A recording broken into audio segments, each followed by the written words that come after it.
வணக்கம் நேயர்களே, தமிழ்பைரேட்ஸ்.com வழங்கும் அமரர் கல்கியின் பொன்னியின் செல்வன் முதல் பாகம், அத்தியாயம் 18, இடும்பன்காரி.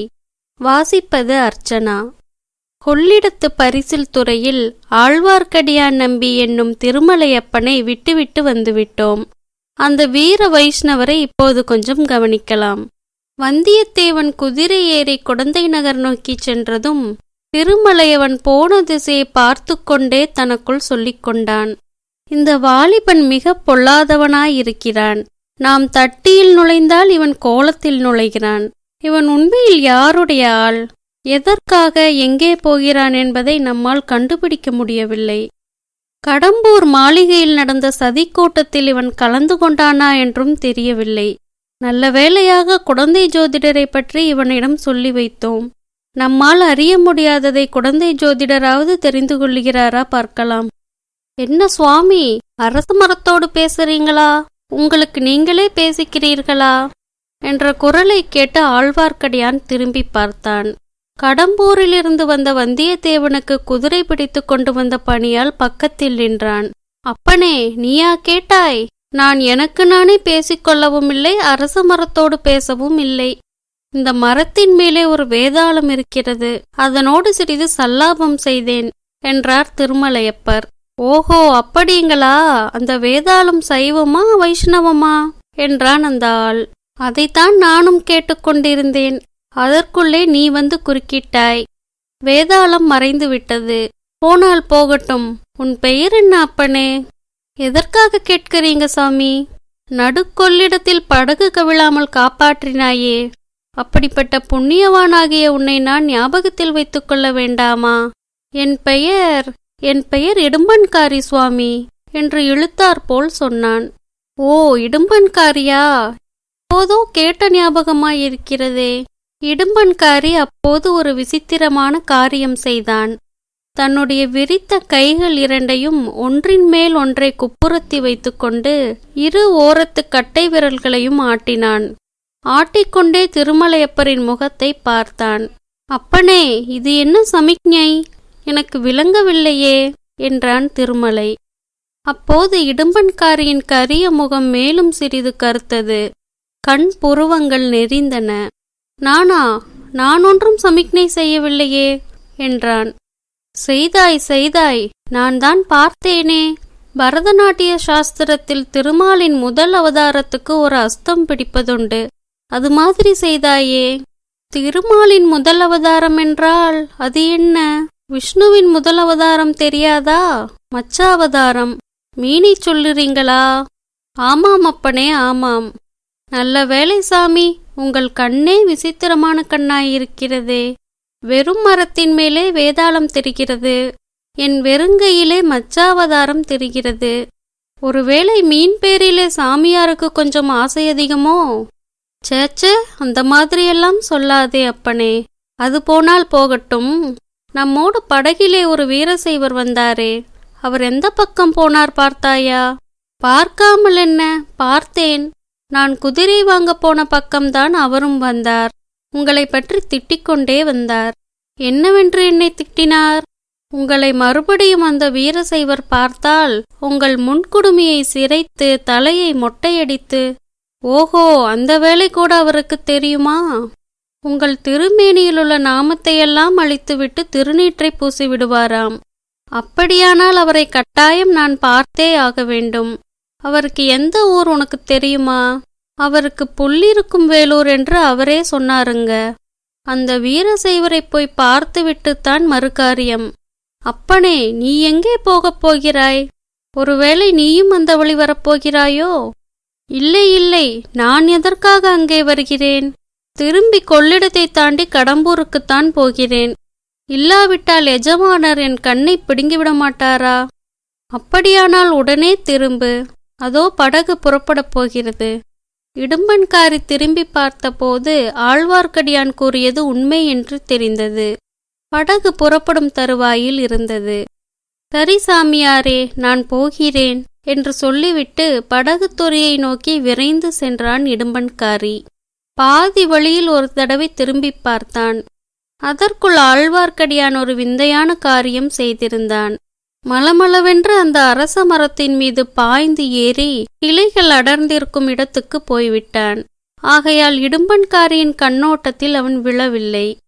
இடும்பன்காரி நதியின் பரிசில் துறையை அடைந்தான்.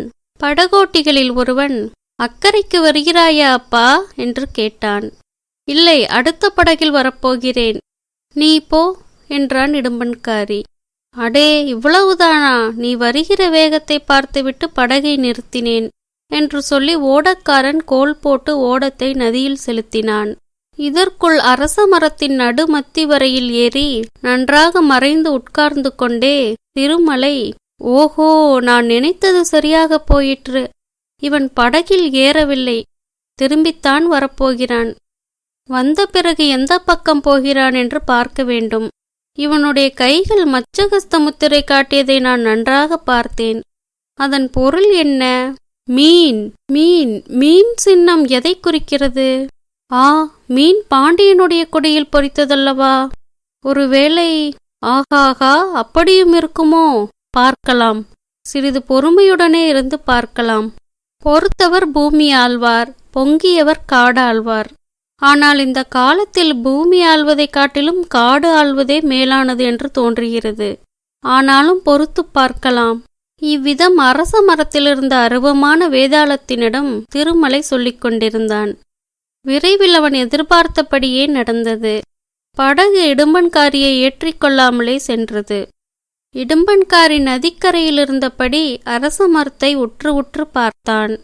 பிறகு நாலா திசைகளிலும் துளாவி பார்த்தான். ஆழ்வார்க்கடியான் எங்கும் இல்லை என்பதை நன்கு தெரிந்து கொண்டு திரும்பி அதே அரச மரத்தடிக்கு வந்து சேர்ந்தான். இன்னும் ஒரு தடவை சுற்றுமுற்றும் நன்றாய் பார்த்துவிட்டு அந்த மரத்தடியிலேயே உட்கார்ந்து கொண்டான். எதையோ அல்லது யாரையோ எதிர்பார்ப்பவன் போல் அவனுடைய கண்கள் நாலாபுறமும் சுழன்று நோக்கி கொண்டிருந்தன. ஆனால் மரத்தின் மேலே மட்டும் அவன் அண்ணாந்து பார்க்கவில்லை. பார்த்திருந்தாலும் திருமலை நன்றாக தன் திருமேனியை மறைத்து கொண்டிருந்தபடியால் மரத்தின் மேல் அவர் உட்கார்ந்திருப்பது இடும்பன்காரிக்கு தெரிந்திராது. சுமார் ஒரு நாழிகை நேரம் இவ்விதம் சென்றது. திருமலைக்கு கால்கள் மரத்து போகத் தொடங்கின. இனி வெகுநேரம் மரத்தின் மேல் இருக்க முடியாதென்று தோன்றியது. இடும்பனோ மரத்தடியிலிருந்து எழுந்திருக்கும் வழியாக தோன்றவில்லை. தப்பித்து போவது எப்படி? எவ்வளவு ஜாக்கிரதையாக மரத்தின் மறுபக்கத்தில் இறங்கினாலும் ஏதாவது சத்தம் கேளாமல் இராது. கேட்டால் இடும்பன்காரி உடனே பார்த்து விடுவான். அவனோ இடுப்பில் ஒரு கூரிய கொடுவாளை செருகிக் கொண்டிருந்தான். அதை தன் பேரில் அவன் பிரயோகிக்க மாட்டான் என்பது என்ன நிச்சயம்? வேறு என்னதான் செய்வது? பேய் பிசாசை போல் பயங்கரமாக சத்தமிட்டு கொண்டு இடும்பனின் மேலேயே குதிக்கலாமா? குதித்தால் தன்னை வேதாளம் என்று நினைத்து கொண்டு அவன் பயத்தினால் மூர்ச்சையடைந்து விழலாம் அல்லவா?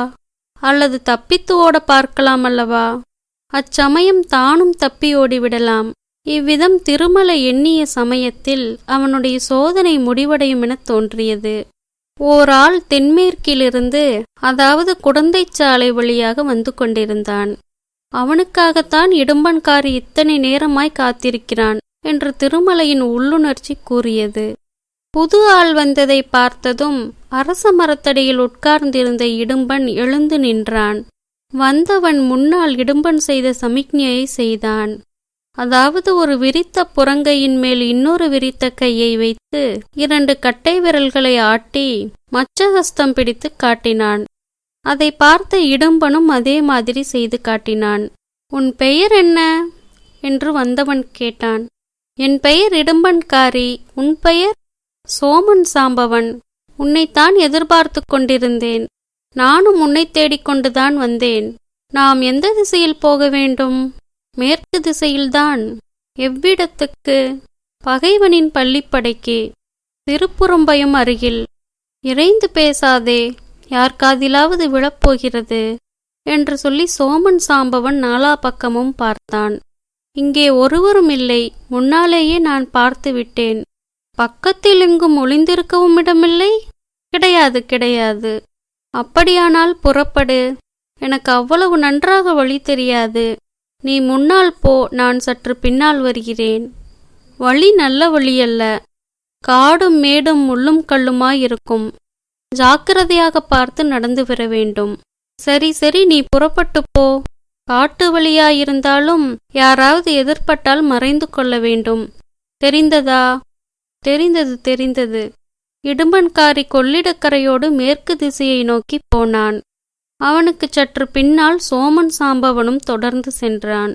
இருவரும் கண்ணுக்கு மறையும் வரையில் ஆழ்வார்க்கடியான் மரத்தின் மேலேயே இருந்தான். எல்லாவற்றையும் பார்த்து கொண்டும் கேட்டுக்கொண்டும் இருந்தான். ஆகா, காலம் பொல்லாத காலம். எதிர்பாராத காரியங்களெல்லாம் நடைபெறுகின்றன.